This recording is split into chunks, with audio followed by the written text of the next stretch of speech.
MMA UK Late Show. So this is not an interview show, this is more a topical show. We will chat about what's been happening on in the recent week in the world of MMA. As you can see, if you look down, we've got a few guests on with us, so make some introductions. So first of all, we've got Mr. Peter Knox from MMA UK. Yay! With a Venom hat on, I see. Doesn't disappoint. Peter, is that a pink t-shirt as well? Pink. Pink. Pink. No judgment here. People as bonny as me can post shit like that off. Well, okay. Also joining us, we've got MMA UK's Lewis Smith, obviously just returning from Singapore. How's it going, Lewis? Oh, good evening, everybody. Evening, Lewis. And our special guest this evening, first of all, we've got Scottish pro fighter, Mr. Thomas Hepburn. Hello. Wagwan. And also joining us this evening is New Life gym owner, Mr. David Galbraith, who recently just had a birthday, so happy birthday, David. Thanks very much. Hi, everyone. Hi, David. Brilliant. So we'll get started with a few subjects and we'll get some opinions. This is a late show, so there is no boundaries, so have fun with it, guys. So one big news story that's been going around is the return of Chuck Liddell, obviously possibly facing Peter Ortiz as well. So we'll go to our special guest first and get a few thoughts on that. David, I'll come to you first. What do you think about the return of Chuck Liddell? It's a tough one. I love Chuck. He was one of the reasons I got into the sport, him and Vanderlei Silva. And like I remember seeing him in his prime, and I know all too well what it's like going into retirement, and then the thought process to coming out of retirement. Obviously, Chuck's much older, well, about a decade older than me. So I don't know. I've got mixed feelings about the matter. I don't know, but Tito as well. He's they're not what they used to be. But I think, in all fairness, if it's two guys that are about the same age, they've had their day, it's no Chuck fighting a kind of younger up and coming star, then why not? Do you know what I mean? I think it's a pretty cool fight, and it's a pretty cool fight for Chuck and Tito, and they'll be cashing in on it. So, and people will pay to see it, and it'll be good for Bellator. So, it'll be cool. I'll watch it. So we've got a viewer already. They're actually talking about Golden Boy Promotions hosting it. They're saying they're favourites if that fight does happen. Money could be the key, because Chuck, after he retired, he got that job with the UFC, and then when they got taken over, he lost that job, and I think he was on Celebrity Big Brother recently, so he's maybe just short of cash, and maybe that's the main reason for him doing it. So let me get a general thought. I'll actually come to you with this point, Thomas. Obviously, when you hear it's Chuck Liddell and Tito Ortiz, it's not so worrying, because the two guys, maybe Tito's not quite as far gone as Chuck might be, but then when you hear the likes of Chuck being mentioned with the likes of John Jones, does that completely change the perspective of Chuck coming back? At the end of the day, like, I'm not going to be the one that says no to him. You know what I mean? Like, it's his life, he can do it. But he's not here, Thomas, you can say it. I don't care, man. Thomas is a trap. Watching, but nah, like, it's his thing. I think David's right. If he wants to fight somebody his own age, weight, and whatnot, like a sort of like a legends category, then he should be more welcome to. I read an article today. John Hackelman said that he absolutely up for training Chuck. He's not too worried about his mental health. Just from a fighter perspective, the only thing I'd like to see him do is maybe try wrestle a bit more and win in a different way. I don't want to see him stand and bang. Like, I want to see him protect himself and be smart and smash, but like, that's not the way he fights. So I'll be watching anyway. Like, at the end of the day, like, that's why. Looks we've got another guest. Right. Quality. This is the great stuff that happened. Thanks, Adrian. Fight Chuck Liddell. You get him. Let the dogs out. Christ almighty. I don't want to see him fight John Jones or anything like that because it's not going to. Wait, your dog's well behaved, Thomas. What's going on here? Fuck me, the only dog I've got is a wife. That's terrible, man. It's all right. She doesn't like MMA, so she won't be watching this. Just before we move on, I'm just getting a minute. I can't go there, Peter. That's it's a joke. Nobody grass on me. So just before we move on, just my second to compose myself. That was a bit. This is why we have Peter on, because you know you're going to get shit like that. So Lewis, just quickly before we move on. Was Peter like? Is there anything like what you want to speak about anything or like? What does Peter? I want to hear what Peter's got to say. About what? Anything? Yeah, about your wife. Oh no! I know she won't be watching. It was just a joke. So she hates MMA, so I know she won't watch this. There's somebody behind you in the couch, mate. So anyway, Lewis, just quickly give me your thoughts on Chuck Liddell returning to mixed martial arts. Yeah, I agree with the guys. I'd watch it. I think if he fights John Jones, he's gonna get knocked the fuck out. But I'd definitely watch that fight. The only thing is, I think he's gonna fight Tito, and I think Tito has aged a little bit better than Chuck, so he's also remained active. So I think if they fight, it'll be a shame, but I think Tito will win that one if they fight again. So it's one of those things really. Like I'm a big fan of Chuck Liddell, and he's one of the guys who actually got me into watching MMA and UFC. So definitely will watch it, but. I don't know. I don't think it affects his legacy anyway, even if he does lose, because he's an older guy now. But yeah, definitely don't want to see him fight like John Jones or something like that because he's going to get destroyed. Yeah, absolutely. I would definitely agree with you there. So we'll just move on to the next big subject that's come up. Obviously, Bellator 200 is fast approaching. It's obviously a pretty big card for Bellator. I know they've lost Roy Nelson, but it has been announced we're actually going to get a Bellator shown live. Obviously on one of the main terrestrial channels, Channel 5. Quickly, I would say, I know Bama obviously got the big deal with ITV4, and now Bellator have got the deal in place with Channel 5 to shoot. Now, one thing they both had in common was a certain fighter, Aaron Chalmers, who I'm sure splits opinions right across the MMA world. But what do you think about this actually being shown live in Channel 5? What it means for the sport, and do you feel it is a part of the Aaron Chalmers effect that this has happened? Thomas, I'll speak to you first because you're an active pro fighter. What do you think? I think that it can only be a good thing. I think that I remember Cage Warriors being on Channel 4, but nothing ever came of it, and I was a bit disappointed with that because Cage Warriors for me is the promotion to be in to watch, like Bama and Bellator. Bama in particular, they sort of promote the lads' lifestyle, like whoever the toughest guy is. So I never really liked it as much, but having MMA on mainstream TV, there's no downside to it. The actual fight card, is it this one on Friday? So what's that? Is it the one that's tomorrow? Yeah, it's Bellator, the London one. It was supposed to be headlined by Roy Nelson and Crocop. Crocop's injured. What day is yes. It? But so MVP and Rickles, and there's some other fights on as well. Yeah. Aye, so MVP and Rickles tells you everything you need to know about it. But no, it's good, man. I think it can only be a positive thing. It's going to push for other terrestrial TV channels to also have something similar.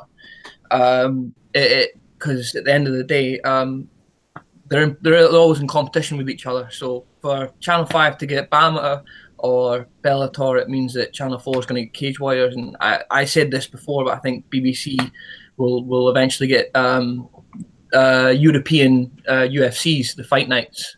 And I hope they do. They have their own commentators. I think that's what I'd love to see because they've already got their foot in the door with BBC 5 Live Radio Extra. It's a long name, but they're gonna have a radio commentary. I'm going to be listening to it anyway, just because it sounds like I've never had the opportunity to listen to fights via radio. So I'm really interested in that. Yeah. No, Just to echo one thing that you said, I'll come over to obviously David. So Why is Peter Knox you twice? No, because it's fucked up my computer, so I went on my phone. Right, sorry, Peter, Jesus. Right, so anyway, we'll try and keep this You going. fuckers are boring, so we need the two of me on. Nobody needs two of you, mate. Nobody. You two should have your own show, like Richard and Judy. No, this morning to be called this evening. Scott, just a suggestion. As long as James is a taker and I'm the giver, I'm up for that. You won't be giving shit, mate. So I will try and steer this ship forward. David, obviously, you're obviously a coach, so you've got fighters, and when you see this go on Channel 5, what do you think of that for the sport in the UK? Well, obviously, like in terms of the sport itself, like any publicity is, well, most publicity is good publicity. When it comes down to Aaron Chalmers, the guy gets a lot of grief. But at the end of the day, he's stepping in the cage. The promotion's capitalising. The promotion's capitalising on his reputation, so they're a business as well. So they're looking at what's in their best interest, and I think fighters need to remember that as well. Like, it doesn't matter how good you are. Like, you also need to promote yourself. You need to create an identity for yourself, and that's something I always tell my guys. Is like, get yourself out there, create a character. Someday the public's interested in it. It is entertainment at the end of the day. That was something I was big on when I was fighting. And that was my whole thing, and that's why I was like, although I never made it to the UFC or any big promotions, I had a lot of sponsors and a big following, but when that guy he's done it differently. He's publicised himself and then went into that, and I don't watch. Is it Jordan Shore? What is it? Jordan Shore. Like, I thought it was Chicks with Dixie who appeared on. I don't watch the same TV programmes as you, Peter. But if that's a recommendation, then actually, no, I'll not watch that one. No. So, Aaron Chalmers, he's an interesting one because he's somebody that is good for MMA regardless, because if he wins, it's good. If he loses, it's fine, and they'd expect it of him. But the really interesting thing is when he fights, more people are going to watch. So like, if you're on the undercard or if you're up another part of the card, and like nobody knows who you are, you could have all the skills in the world. You could be Anderson Silva, but if nobody knows who you are, but you're on the same card as somebody who's more famous than you, somebody's going to watch that card to watch Aaron Chalmers, but you're going to be on before him or after him. You're going to be in the spotlight in one way or another. And if somebody sees you have a fantastic knockout or fantastic performance before or after, it doesn't matter. You're still going to be seen by more people. And as long as he fights people who are, I mean, this guy's 4-5 or something like that, which is solid. Couldn't comment as to how good the other guy's record is, but as long as he's fighting competitively, then I feel like it's absolutely fine, and he should definitely have any spot he wants. The only downside, I think, is when I've seen him post like Instagram pictures of like stupid stacks of money, and like that's perhaps a bit of a spit in the face of the fighters who are also on the card, but at the same time, he's the one that earned it. So just by being famous, and you can't hate that, eh? Well, look, here's another question then. So actually, David, this one will be applicable for you. If you had the opportunity to get one of your fighters in the same card as Aaron Chalmers, is that how you would look at the amount of eyeballs that would actually, obviously they're looking at Aaron Chalmers, but would get to see your fighter? Well, it's one of many reasons. I would definitely take into consideration. So, say for example, I was putting one of my guys forward for Bama, and he was on the card, and because of him being on the card, it was maybe going to be on Channel 5. Of course I would. Of course I would. Like, why wouldn't I? Why wouldn't I try to capitalise on a situation that's going to benefit my fighters? Like, of course I would. So, 100%. So, and that's why although people can look at it from a judgmental point of view, and it's a really good question. Like, the amount of coaches out there that would or fighters that would give this guy grief. At the same time as well, if they were offered the opportunity to either fight on the show or put their fighters on the show that was going to be televised, partially because he's on it, then at the end of the day, like, of course you would. You want publicity for your guys, like, and not all fighters want publicity, and that's one thing I would like one thing with Thomas, like a guy like Thomas, he's in it for the fighting, like he loves the sport. Like Thomas will fight on a show, like if a promotion phones him, goes, oh, here's an opponent. Don't get me wrong, like he'd love to fight in a big show like Barman. He definitely has the potential to do so. Like, so some guys don't care. They're just like, give me a fight and I'll take that. But from a smart management point of view, you want to maximise your potential, and exposure is definitely the way to do that. Getting sponsors, getting in front of fans, showing your skills. But that has to be managed as well. You can't do that all the time. Because you can imagine, like, you're taking these fights back to back. You also need to manage it on smaller shows as well. So you need to go like smaller shows and then bigger shows. Like, unless you're at like a solid high level and you know your armour's pretty fail safe, then yeah, you can do that consecutively. But it's a big opportunity to fight on TV and get exposure. Of course it is. That's the aim of the game. That's the aim of the game. So yep, definitely. So we've spent a bit of time on this one. So something next, obviously it'll be Lewis Smith. I'm coming to this time. So for you guys that don't know Thomas David, maybe don't know, Lewis is just back from, he was covering ONE FC in Singapore. So tell us a wee bit, I know you've wrote a blog, Lewis, but just tell us a wee bit about the experience going to Singapore, and what ONE FC was like as a promotion versus, I know you've obviously covered Cage Warriors, etc. Tell us a wee bit about your experience out there, mate. How was it? And congratulations for going out there and doing a damn good job as well, mate.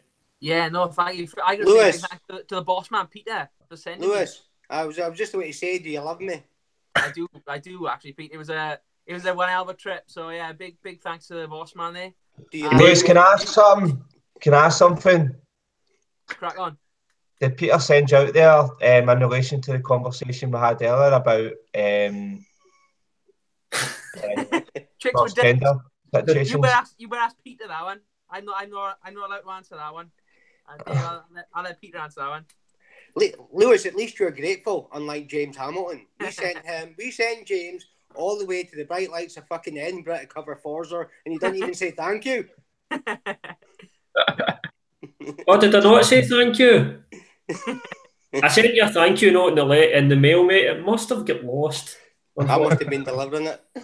Aye. No, ONE FC, to be fair, it was an amazing trip. I think they're really an organisation that's on the up now. Like, it's a completely different experience to watching UFC or Bellator or something like that, because their culture is so different. So they put a lot of emphasis on like the show and the production value. So you get like the big walkouts, with all the sort of lights, the fireworks, and the walkways.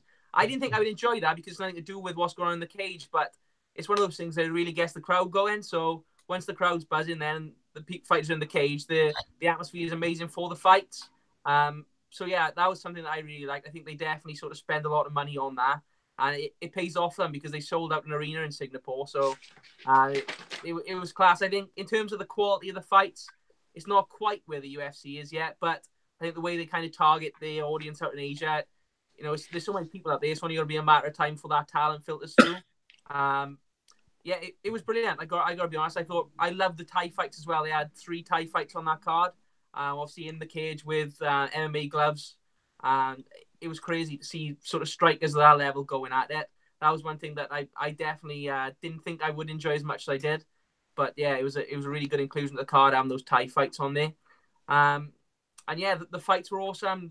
The night in general was awesome, and yeah, I really like Singapore as well. A bit of a long flight, but overall a good trip, and yeah, it was great for the West End. And would you do it again? Yeah, definitely. It was, like I said, the flight was a bit long, but it's one of those things you prep with because it was a great place. And sympathy. Yeah, it was my other trip. It was boiling hot earlier. That's what I would say. I wasn't expecting it to be as hot as it was. Obviously, down here in Wales, we get mostly rain, but out there it was absolutely boiling. So that was a bit of a shock for me the first couple of days. But yeah, there's worse things to be struggling with, I think. Did you miss the sheep? They didn't have any. They didn't have any sheep, Pete. That was only a show. No, hey, I love. Hey, I'm an Aberdeen man. I love sheep as well. That's why I didn't go. Yeah, it was a lot. It was Peter, right. I'm getting an insight into what you like and what you don't like, right? So, chicks with dicks. Any, is there any particular type of sheep that you like? Black sheep. Yep. Yeah, rare. I'll be that. It's quite neat. Peter's been known to take a white sheep and paint it. So, yeah, you imagine looking at Peter Knox's search history in his computer. Jesus fuck. No. I think that's why my computer's playing up. The police have probably hacked in. Viruses. Hang on, I delete my search history. Actually, let me just ask you something, Peter, quickly. Obviously, when you're seeing a guy like Lewis that's obviously been grafting away for MMA UK, how happy are you when you get to see somebody Lewis going out there and covering a show at 1FC and getting to go to Singapore, which is a massive thing. How good was it for you to see one of the guys getting out to do something like that? Yeah, well, it was a few years wanting to go, but we thought Lewis earned it. But there will be more opportunities for future shows. It's the same feeling when you go to Forza or Headhunters, and we go on. we go on top in a couple of weeks. You know what I mean, because of the work and effort you put in, all we want to do is push you guys and take you to the next level. As I said before, we've got staff now who went on to work for MMA Junkie, commentate ACB. They all make a career out of this, and that's what I'm going to try and do with you and Lewis as well, and the rest of you. So it's brilliant. Great. So next thing we want to have a wee chat about tonight. Obviously, big news coming out of the UFC. They've just now signed a deal with ESPN. I believe it's reported about a 5-year deal worth around about $750 million. I'll just throw this question out, and whoever wants to answer it. How much do you think the fighters will see that money? Not much. Nah. Tom, not much. I'll be honest with you in terms of my thoughts on the UFC. I think that their conduct around the way they treat fighters is absolutely atrocious. Fuck the UFC. Don't mention words, Peter. But honestly, like I really do. Like one of the from my point of view, like that was my dream. So when I was like 18, 19, like I was like I wanted them to become like a UFC fighter, and it inspired me. It did, and it wasn't so much UFC and the spectacle, but it was the fighters, guys like Vanderlei Silva and Chuck Liddell, Randy Couture, all amazing characters for the sport.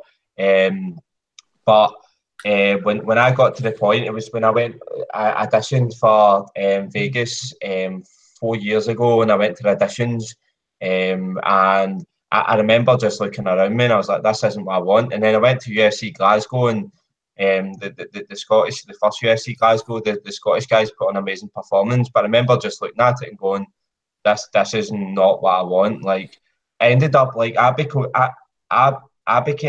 went so far away from the reasons that I started, because I started going down like a path of wondering how I was going to strategize to get into the UFC, and I started losing the real reasons that I wanted to do MMA, and I've got a lot of information. Like I trained with a lot of guys in the UFC, training guys like Michael Bisping, Paul Daly, like loads and loads. Like I've lost count, and like hearing the stories, I'm like, by the time they've got their purse, and although they're not in it for the money, like what's the end game, what's the end goal? And I was like, I really do. I think it's really cutthroat. I think it's really ruthless, and I don't think they treat their fighters ethically. And I'm going to be open and honest about that. And their their lack of weight cut policy is absolutely atrocious. What's going to happen in UFC is someone's going to die like cutting weight, like by damaging himself going into a fight, like endangering himself, going in compromised. I've cut more weight than most fighters, like stupid weight, like cut 10 kilo in 1 week, like to fight Bobby McVitie. I got to 66 kilo, like to fight Rob Whiteford. Like I was definitely 1 year the day before. I fought 66. You know. What do you mean, Thomas? I fought Robert Whiteford at 66 kilo, and I went deaf in 1 year during the weight cut. I passed it in the sauna, the sauna, and I weighed in over 0.1 over. I was made, quite rightly so, I was made to lose the weight. Like they're obviously, he's the opposition are trying to get an advantage. So the one of Robert's coaches, Gary Christie, says you need to lose the 0.1. And like I get it, like they're trying to get an advantage. And Robert hits like a train, man. Like he does hit like a train. He's strong as hell. Like I fight like that. But one thing I will say is, like, I was making the kind of weight cuts because that was socially acceptable, because the UFC were hitting their standards. They're going, that's what you need to do. Do you know what I mean? Like that's the standards they were setting. Like all these big fighters and were cutting weight, and they still do it. Like it's still very common. And that's one thing I'll say about ONE FC is, like, they've got this weight cut policy, the same as the American wrestling, because people have died and Olympic style wrestling in America, and that's why it got banned in America. Someone died in ONE FC, that's why they changed their policy on it. And the same will have to happen in UFC if they want to continue on their journey. But I really think a lot of their policies, and it's feeding through into the amateur and professional circuit. And guys, I just want to get advantage. I just want to win. Like I didn't really know any better. I was quite naive. I just had this dream and I wanted to make it. Like, but the UFC are setting their standards. Like they have a responsibility. They're a worldwide brand. Like they're huge. I don't like having to cut weight to win a fight. So I just try and be the better fighter. Hey, that's like, great. He is right. It's the weight cutting is at this. It's almost an unnecessary and outdated way of thinking about it. Like there shouldn't have to be a drastic weight cut, because like 100 years ago it wasn't too much of a problem, and that's just you walked and weighed in that much when you were boxing, and then you fought the next day and nobody cared. And it's only been the last 30, 40 years where people cared as much about cutting weight and making weight. But I do think that the policies are going to have to change really soon. Do you know where this came from, though, Thomas? The policy is kicked in from wrestling. So it's came in for wrestling. Who's the biggest, stronger fighter? But what you're actually doing is you're drying your brain out. And if you take a shot, you feel the shot, so you're absorbing more brain damage. And that can lead to dementia and other mental health issues, depression, stuff like that. So if you're doing all these things and then you're stepping into a cage to fight someone, like, you're already compromised. One more thing as well. I know we don't want to spend too much time on this topic, so other things we need to move on to. There is a big responsibility in the UFC's part to make sure that they set the rules and they set the standards, because everybody's going to follow. It's not the fighters' fault. The fighters are adapting to the rules so they can win, but it's the UFC's responsibility to adapt the rules so the fighters can win fairly without having to do that to themselves. And in a lot of ways, they're actually encouraging them to do it. Yeah. It'd be good to have more weight classes as well, because when you have fighters that aren't cutting weight, you automatically get guys moving up weight classes. So you'll automatically get like maybe 10 more heavyweights. And everybody will move up half a weight class. I'd like to see at the amateur level, rather than like even same day weigh-ins. One of my mates, he cuts 6 kilos on the same day. So like weigh in at 9 o'clock and then fight at like 6. Yeah, I know. He can do it, and he can cut more. But he doesn't. He's a freak of nature. He doesn't feel it. But for other people, it's bad. But like I'd like to see at the amateur level at least, like you weigh in. it shows up on the screen. You walk into the cage. That's what I'd like to see. But I'd also like to see an official, like an organization, like a government organization that says if you don't make that weight, you can't fight. And not only can you not fight, you're banned. Like boxing have great, like well, not great. They have a decent athletic commission. 100%. We don't have that now. If we had an athletic commission that covered MMA, and then you can say, right, you've got to be 70 kilos, and then 2 seconds later, literally, you step onto the scale, you step into the cage. There's no advantage, or there's very little.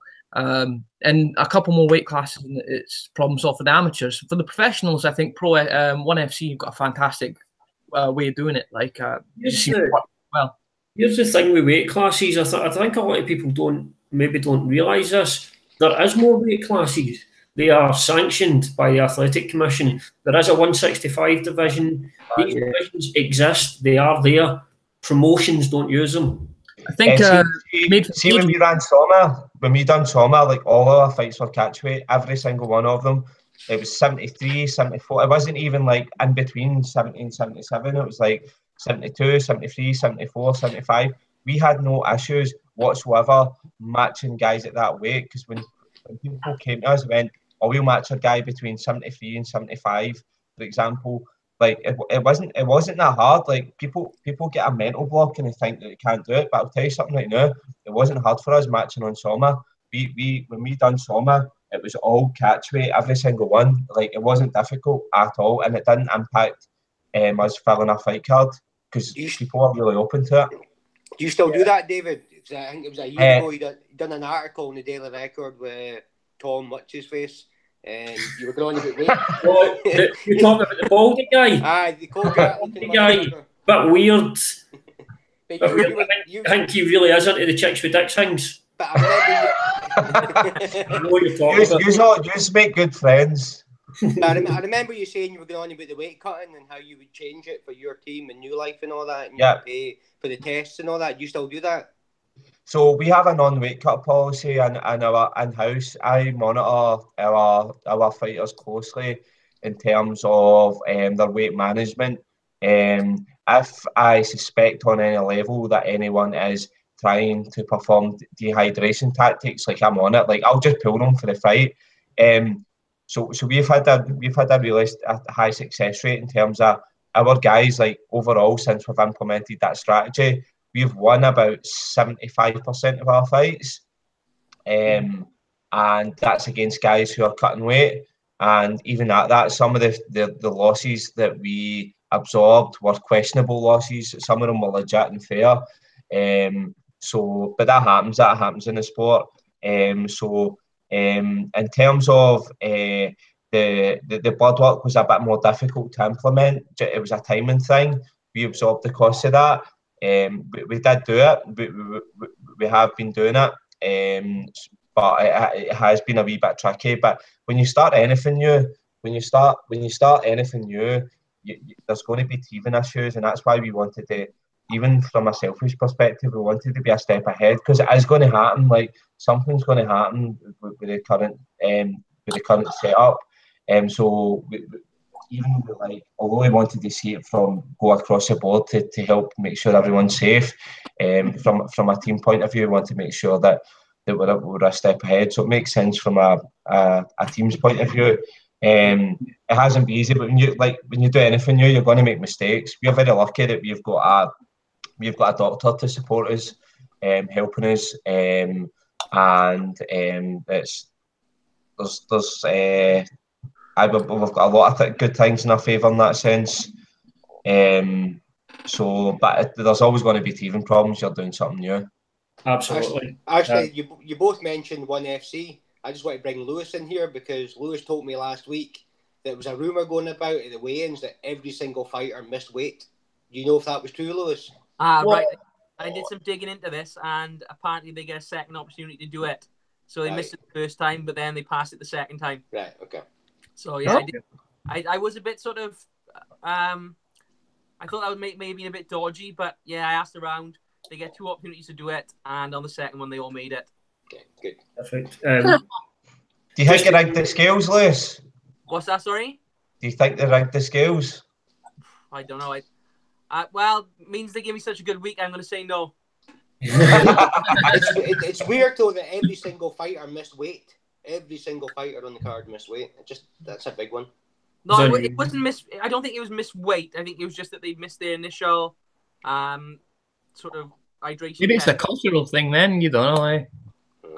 Yeah, I'm not 100% certain that's what someone had said, but at the same time, then they do get a second opportunity, so I guess they all made it on the second one. It's one of those things that they don't have an official weigh-in at 1FC, which is a bit different. So we're used to that kind of that show of the weigh-in, but they don't have that there. So, yeah, that's something I would like to find out a bit more about, perhaps. But it's a bit of a grey area, that. Yeah, let me ask you something. They'll make it second time, I think. So, not really sure. Lewis, let me ask you something. Obviously, we see fighters that are fighting for that. We're talking about the UFC, so let's stay on them and use them as an example. You see some guys walking about fight week who look horrendous. They look in death's door. You've obviously seen fighters for 1FC. Tell me, did you see any fighters that were looking really, really struggling, or what was your impression for the fighters you interacted with, people you've seen? Yeah, to be honest, obviously we all stayed in the same hotel, and the fighters that I saw all looked pretty good. They all look pretty healthy. None of them, like you see McGregor when he's cutting out to 145, looking like a skeleton, but there was nothing like that. Everyone looked pretty healthy and ready to go. To be honest with you, I spoke to Christian Lee just after he'd made weight, and he looked okay. So I think they've got it spot on in terms of that. As long as, like you said, everything is supposed go in the way it's supposed to be, I suppose. Yeah, absolutely. Well, you mentioned McGregor's name, so you are a true professional, Lewis. That segues me into my next part. We're going to talk a wee bit about Dana McGregor. Just before we do, just to mention that Mr. Heffernan, Daily Record Zone, who we did mention briefly, is watching. So he's asking, where's Peter's Canny Tenants? We've also got Kerry Stelling. Bad motherfucker. In all fairness, I have a glass of wine. You might not have noticed. But obviously, David, he's going to be meeting I'm more civilised. David, is that a bonsai tree in the background? Yeah. Aye. Clearly, David did decorate the house. So well, thank you for the mug, buddy. Much appreciated. Oh, aye, let's see. Aye. Peter Knox. Where's my one? I know, where the fuck's my one? It's in the post for that. Thank you, note, mate. Hey, can I have one as well, please? You'll be lucky to get to the next Forza this week. I don't know if I'm going to be at Forza, to be honest. What's wrong with Forza? Does there something happen to Forza? No, nothing like that. Obviously, just Nothing new. Peter decided, obviously, we weren't going to be covering some events for Forza, obviously, after situation with fighters and stuff like that. So it's really just that. The issue is there's still fighters not being paid that I've been talking to, so that's kind of in order still. I didn't know. Yeah,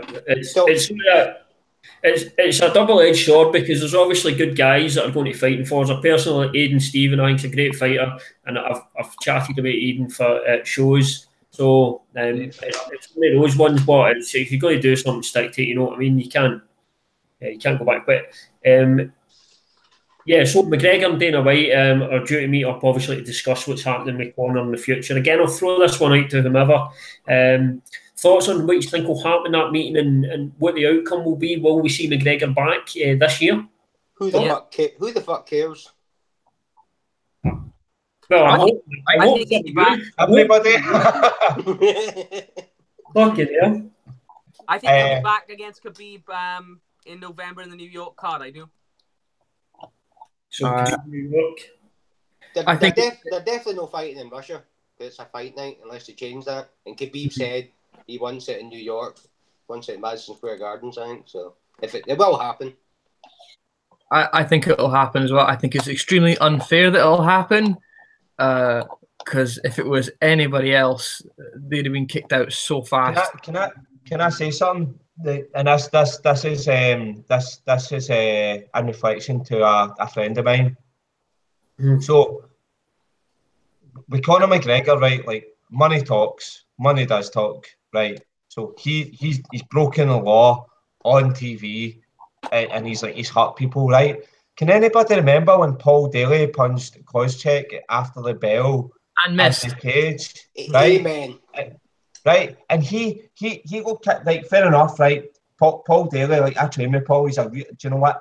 See, you ought to get like Paul's one of the very few guys I've been starstruck with for like a day. I'd hold the guy high, and it's because he's a really nice guy. He's actually really humble. He comes across as quite cocky and arrogant sometimes, but he's really Paul. Please don't beat me up like the next time we spar for saying that. But he's actually a really nice guy. Like he's a really nice guy. He's actually really he's really humble, and he puts on a show. Like so, like how in one hand, like can you just kick a guy out and totally exile him from the promotion and go, oh, here's our standards, you can't do this. Even though he punched, like when we make mistakes, he got a bit hot-headed. He lost the plot. Like you can't really. Well, he didn't follow the rules. And then on the other hand, you've got someone acting like that outside the octagon, and it's almost like the very thing that we're trying to stop, we're trying to prevent. It's like the whole point of MMA, in my opinion, is like to help get guys like that off the streets away from that mentality into the cage and channel that aggressive behaviour into the octagon. So also, people were saying that like it was a loyal thing to do to cross the sea and all that. Like I get it, like stick up for your friend, but there's way better ways to go about it, way smarter ways to go about it. All they have to do is after Khabib won against Alaquinto was step in the cage and be like, I'm next, and that's it. And then if you really wanted to, you'd have the chance to kick the shit out of Khabib for like 25 minutes if you really wanted to, or if you thought do it in the cage. It'd be that easy. But instead, it doesn't have to happen outside, man. Yeah, I mean, but what are you gonna do? He's a world famous fighter. He's gonna make the UFC millions and millions, and they need that millions and millions because they bought it for 4.4 or something like that, and it's they need it. So well, just made a lot of money in this deal. So I mean, that's a lot of cash. Let me ask you something. See, Conor McGregor, the effect obviously he's had. Let's not just on obviously people watching the sport, but young fighters coming through. Is that a good effect he's had on them, or is it negative? What do you think about that? I'd say for the most part it's positive. The Irish guys that are fighting just now are all looking fantastic. They all look. I mean, they're all imitating heavily McGregor's style and the way he fights. If it works for you, but they all hit hard. So I think it's a really good thing that it's definitely boosted Ireland, Irish MMA through the roof. On a side note, actually, we talked about Belter earlier. James Gallagher, he's 6-0, I think. And just selfishly, I want to see him fight Aaron Pico. It's just like I want to see that because they're both 145. Yeah. But yeah. So, but like for Irish MMA, it's been fantastic. I think that do as I say, not as I do, and all that. I think that they've done it's when you start something like Venus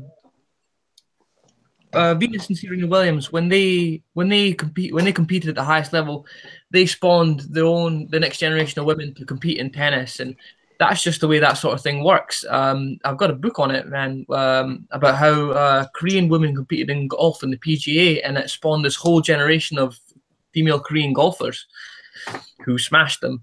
And it's inspiration. Inspiration is a real thing. So I think that overall it's a good thing. No matter what happens now, for good or for bad, you're not gonna have another Conor McGregor. So it's a bit of a moot point to say that he's doing bad things. Other Irish fighters will do bad things. Yeah, but I do think that there are more Irish fighters, therefore it can only be a good thing. I'll be honest with you, right? So I work in schools. I work a lot with kids. The only problem I have with it is every time I go into schools, right, the kids keep asking me if I can batter Conor McGregor. Now, the bigger issue is, I know I probably couldn't. So I'm losing faith in this, so I don't agree with him.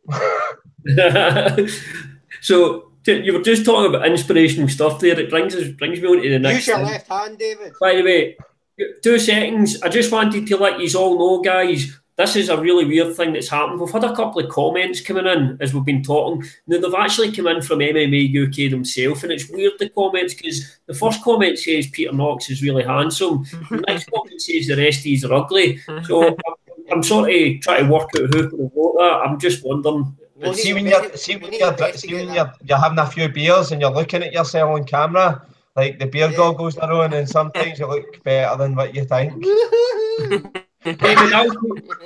David, I'll pay money to see how good that left hand is, and you throw a nice, I'd say a left hook to Peter Knox. We'll just see what happens. I'm such southpaw. I'll definitely southpaw. So I can use two hands as well. Right, Peter, you use two hands to climb a tree to get away from him. So the next thing I wanted to chat to you a wee bit about, obviously, something that's I think a really positive thing that's happened. Is Neil Magny. Obviously, Neil Magny lost his fight. It has now been rebooked against obviously Craig White, but Neil Magny's donating 15k each person. We've obviously discussed how hard it can be for fighters out here financially. So that sort of thing, I think, makes the sport look really good, and it speaks a lot to Neil Magny as a person as well. Peter, I want to get your thoughts on this first. What do you think about it? Yeah, well, I just looked at that today because I didn't know the story, and I thought when I first heard it, I thought, is he just trying to get a fight, getting the last minute opponent and not lose out and he's full money and all that? But once I read the story, it's very, very sad. The good thing is they've raised, I had a look today, shared the link, we'll put it on our page as well. They've raised about $8,000 and they need 20k. So once he donates the 15k, they'll more than have raised the target. But as you say, we'll post a link up in the comments in here as well, and we'll try and raise some more cash. But it's a very sad story, and we should see more of that in MMA, especially with fighters who don't get paid a lot. Yeah. How much do you think Magny makes per fight? Just sort of, if he's giving 15 grand away, obviously you know a bit more than me. What sort of Sam is he looking to make per fight, Neil Magny? That's what I'm saying. I don't even know if that covers his Reebok payment. So no, I don't think it will. I think with Magny, you could maybe say possibly 30 and 30, which again is another sticking point. The show and win bonus. What does it need to, by the way? I missed this article. So Neil Magny, obviously, give me a second. Neil Magny lost his fight, but then he's come out and announced that he's going to give 15k his fight purse to a girl. I believe Neil met the girl. Is that right, Peter? I think so. I think her name's Presley May. Presley, that's it. SMA, spinal muscular. I can't even pronounce that last one, but it's SMA for short. Atrophy, spinal muscular atrophy. Yeah. Oh, right. Yes. I think it affects 1 in 11,000 babies or something, and it's quite common. But they need the money for the treatment and all that, and they can only feed her side. It's a very sad story. As I say, we'll post it up later on, and we'll get it on all our pages and stuff. Try and raise some extra cash. Thank you. Would you expect the UFC to maybe see something like this and think, we've just done a deal worth 750 million, what is 15k or whatever to them? Is this an opportunity for the UFC to step in and do something? Or do you think it's not something they'll even look at? I think the American government should step in and pay for all of it. So, but no, if the UFC want to improve their public image, they can always do that. They'd be more than welcome. It'd be very nice for them to do so. They do nice things quite a lot. The Make-A-Wish Foundation, all the fighters do their bit as well. So Neil Magny as a person, it's really fantastic that he's doing that. But yeah, the UFC, if they wanted, they could match it. That would be fantastic, and really helpful. They are always doing these things on the side. It's just never as well publicized, I think. I'd be surprised if Dana didn't give something towards that as well. I'd be surprised. See the thing is, like, so I've auditioned for like Tough and stuff like that, like about 5 times or something like that. I've been in America, different parts of America, Vegas, stuff like that. So I've heard people talking. Right, don't get me wrong. Like earlier, I spoke quite negatively of the UFC and how they conduct themselves. But I don't know if I've been in bars and I've been like, Dana's left me a $500 tip. He went in and bought an ice cream cone in a place, and he left the girl $100 tip. Like, so, like, there is obviously, there's a generosity thing, and obviously there is a party as well where he's buying publicity, but I do think like I do think there is a part of a good heart in a person where Thomas, you look different. Yeah, that looks like a small sheep. It's no black. Go beside the sheep. Peter, get him. No, I totally get what you're saying, David. Sorry, Thomas just seems to be doing a magic act at the moment. It's he's pulling fucking dogs out of hat. I've got loads. I get rid of them. I thought he swapped with the wife. Oh, that was a low blow. That was a low blow. Yeah, I was going to say, I hope you're not going on top. Peter won't be getting any low blows anytime soon, by the sounds here.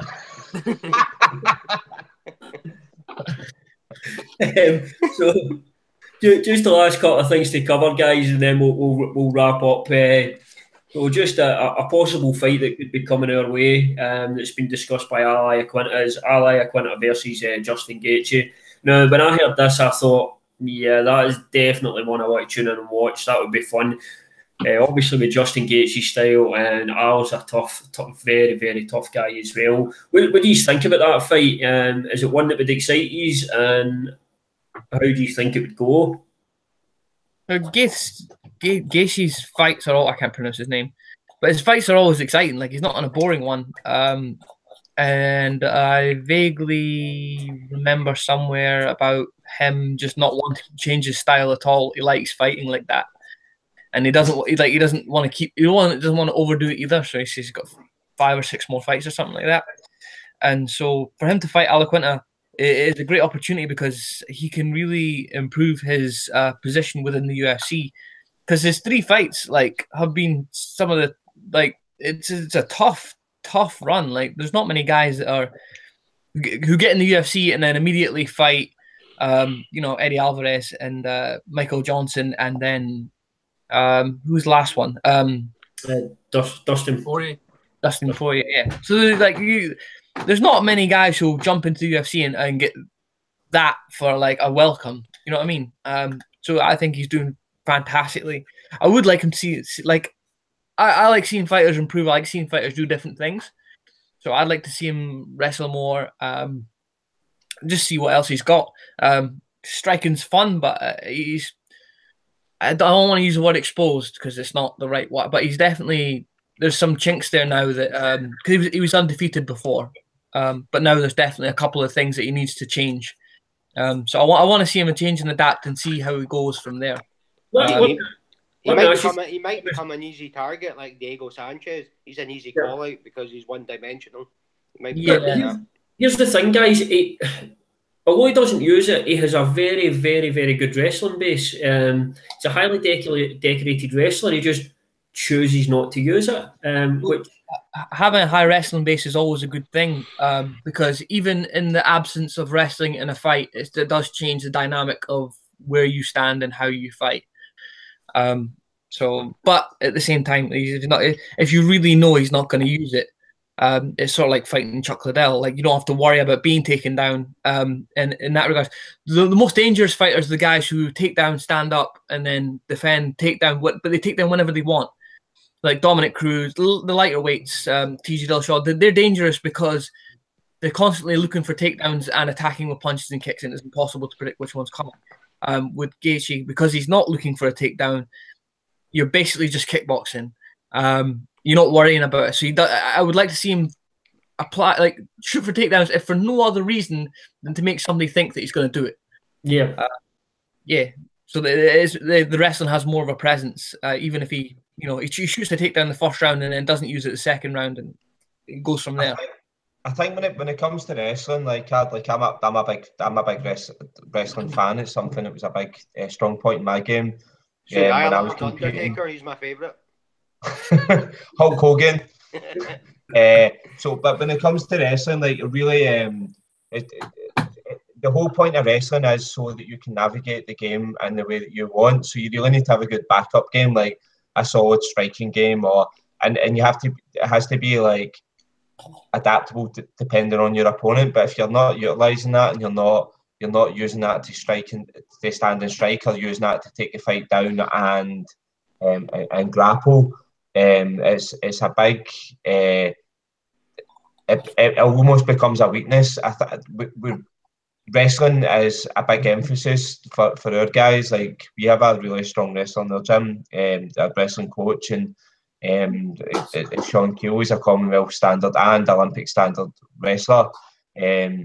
But like, one thing I've learned from Sean is like allow wrestling to take the game into positions that you want to be in and break your opponent's resilience down. And I think if you've got that there, that's like, and you're not using it, then you're doing and you're becoming rigid, you're doing yourself a misjustice. Like, the whole point of it is like to navigate into different areas that your opponent might feel uncomfortable. So he definitely has to change his game up. Like, and if that's stage wrestling, he's got the tools there to do it, like, to change things. Because like, you can be a good striker and you'll never have the option of going to ground.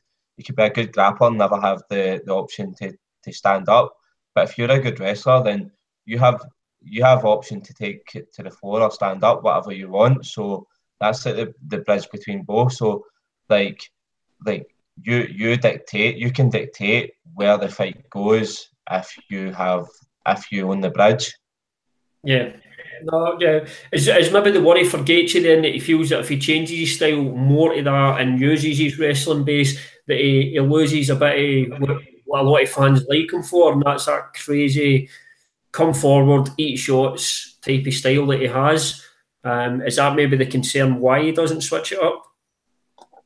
I think sometimes, like, a lot of fighters get in a single track mindset, like, I'm going to go out and I'm going to do this and I'm going to do that. And I love that in fighters. It's like, let's go out and fight. Like, I love that. Like, absolutely love that. There has to be balance. It's entertainment at the end of the day. You have to go out and go, I'm going to entertain fighters here. But you also need to win as well. If you're not winning, there's no fighters to entertain. There's no fans to entertain, because you've not got a contract, because they'll cut you if you lose. So there's definitely a balance to be met there. Like, and one thing I will say is, like, I don't like fighters who sandbag and lie on people for 3 rounds or 5 rounds. Like, I don't like that. But at the same time as well, like, if you land a takedown with the intent to land shots, or if you land, like Thomas said, land a takedown, stand back up, like, you're dominant. That's a sign of dominance. If you take someone down and you stand back up and you stand and you bang with them, you're dominating them. Like, so there's other ways of doing it as well. There's never one option. There's multiple options. It's multifaceted. Absolutely. So Almost I'm like just quickly. There you go. So what did you say? It's almost like they're mixed martial arts. Yeah, almost. It's kind of like that. Lewis, can I quickly get your thoughts on that as a fight? What you think? Yeah, I think that'll be a brilliant fight. The UFC definitely know how to match him up, don't they? I think that would be a real get some real good numbers in. I think it will be one hell of a fight because they are both such tough guys. Back to what you were saying about Gaethje, though, I think he's one of those guys. He's got all the skills there. Great wrestler. He's got them vicious low kicks as well. I think the way he fights, if he fights anyone outside of the top 5, in that, he can beat anyone. If he goes into the top 5, though, unless he starts trying to get some takedowns, then he's going to struggle, I think, and he's going to learn the hard way because they are so good. So you're saying he's a gatekeeper? I think he is until he starts to use his wrestling a bit more. Yeah. They say he's got good wrestling, but we've never seen it. But they said Roy Nelson's got great kung fu. We've not seen that either. So yeah, but can I ask one thing? We haven't seen it in the cage, but we know it's there from his background in wrestling. I just feel he's got to use that a bit more if he wants to really sort of push on a challenge for a title later on in his career. Like I said, I think if he fights guys maybe ranked 9, 10, he can stand and brawl them, and I think he can get wins. But when he gets to the the real top of the top, unless he mixes his game up a bit more, he's never going to get to that next level. Can I say something? It's a really good point Peter's made. Has anyone ever played poker? Yeah. A little bit. Has anyone ever played chess? I have played. Well, I tried to. Well, I've never played poker and I've never played chess, but I know what a bluff is.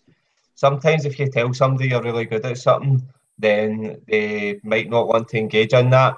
So at the same time as well, I don't know. Like, you never know with fighters. Like, it's a game of combat. Like, sometimes you throw that one out there.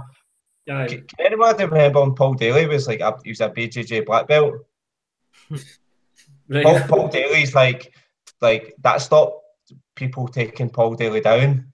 Like Paul Daly knocks people out. Like, it's a game of tricks. Like, you need to be smart. Like, sometimes you throw a bluff.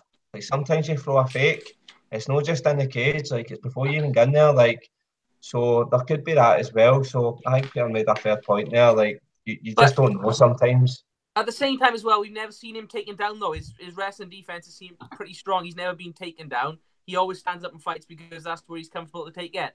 But we've never seen him really take people down either. So I just like to see him sort of mix his game a bit, like you said earlier. I think, like Tom said, it's mixed martial arts. You know, we want to see him do a bit of everything. But I suppose the other thing there, he's fighting Naya Quinta, a guy who's just come off the biggest fight of his career.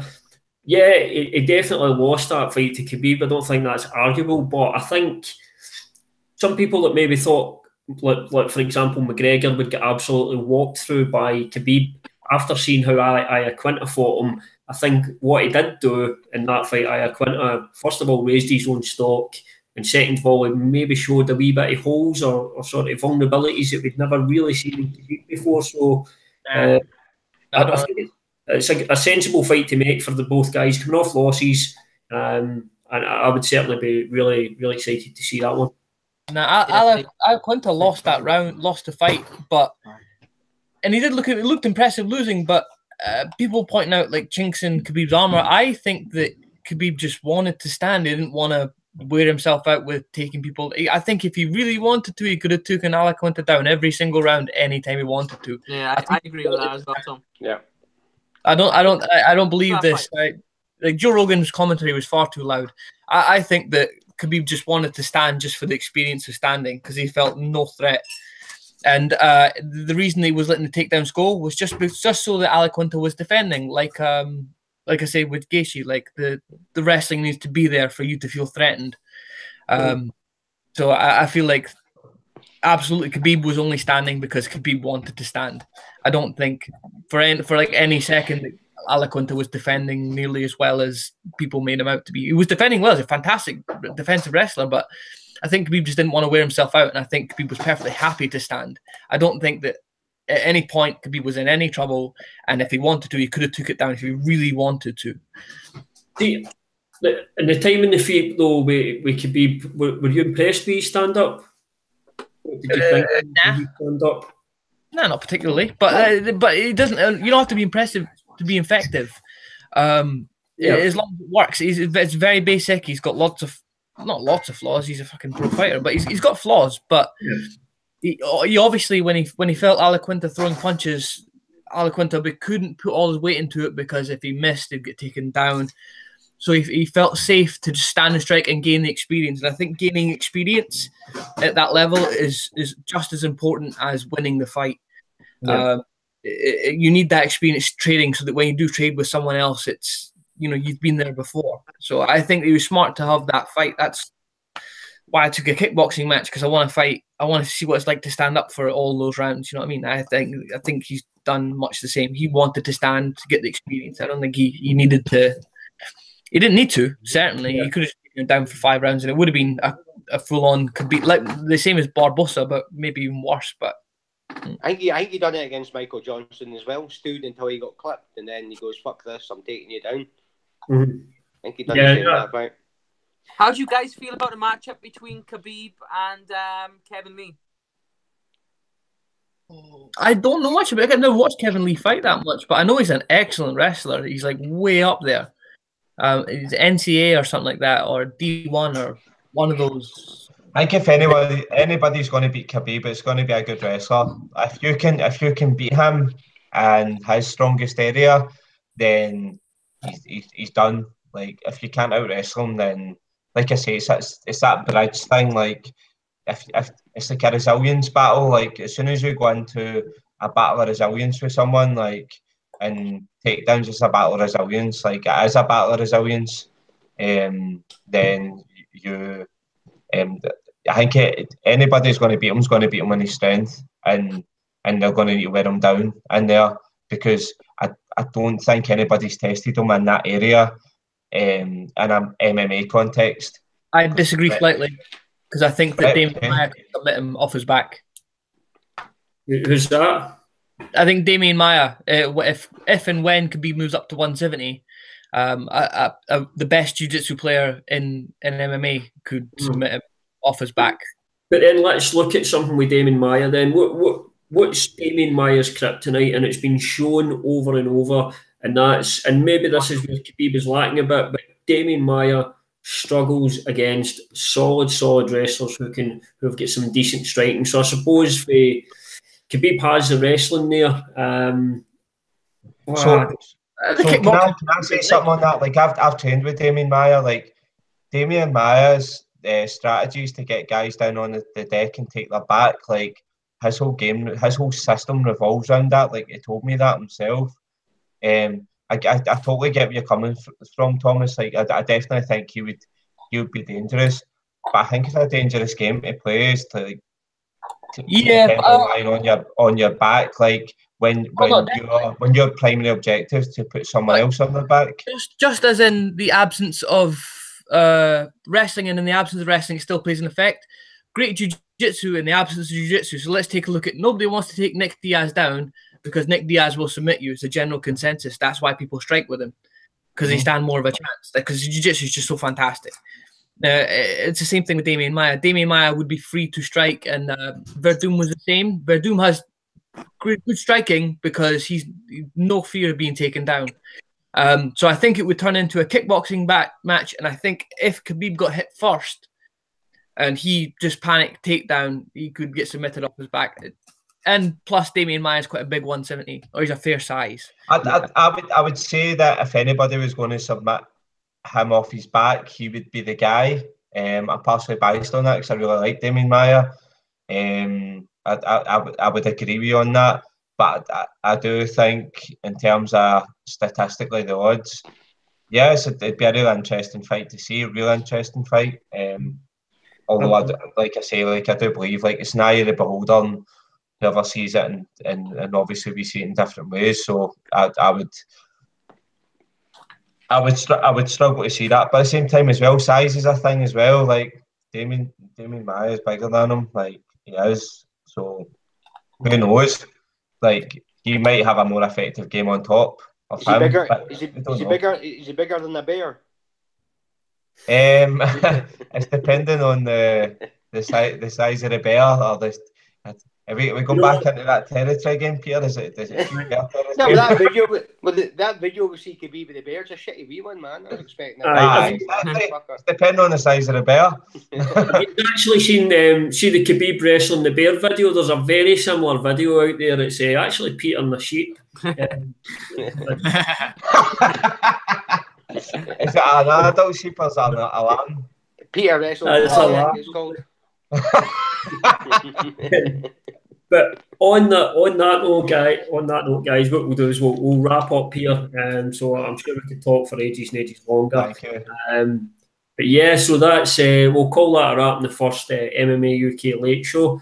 First off, I just want to thank, obviously, Thomas Hepburn and David Galbraith. Thanks for coming on, guys. Thank you. Thanks very much, James, for having us. Thanks, guys. I'm much appreciated. And as always, obviously, Lewis Smith, thanks for coming on and sharing your experience at ONE FC with us, mate. Nice one, James. Nice one, guys. And obviously, Peter Knox, you came on. I would like to take this opportunity to apologise to absolutely nobody.